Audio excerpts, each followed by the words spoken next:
schmeckst so fein nach Gülle. Ich lieb's. Du, wann fährt das nächste Posti? Ich glaube in 2 Stunden. Ach, voll easy. Das ist geil. Ey, ich wohne seit 12 Jahren da und ich kenne all meine Nachbarn. Ja.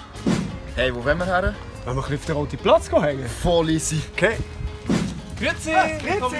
Schönen Tag. Adieu. Hey, gehen wir ins Resti? Ja, voll gehen wir in Leuen.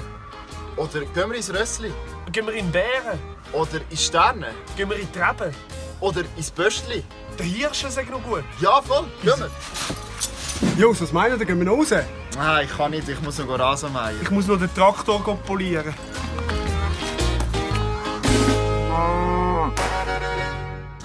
Nein, den Bus verpasst. Egal, nehmen wir den nächsten 2 Minuten. Easy. Ich weiss nicht, was machen. Mein Büsi ist seit einem Tag nicht mehr heimgekommen. Was? So lang? Ja. Herr Röbi, ich höre dich mega gut. Es hat super Verbindung da. Julia, ich habe dich glaube noch nie so gut gehört. Bei uns im Dorf kifft niemand. Nein, kein einziger. Nach dem Ausgang habe ich immer so gute Verbindungen heim. Ich muss nie heimlaufen. Hey, ich kenne absolut niemanden, der im Turnverein ist. Und ich hasse Abendunterhaltungen. Also, was die Nachbarn über uns denken, ist meiner Mami scheißegal. Ja, egal, es gibt sowieso kein Gerücht.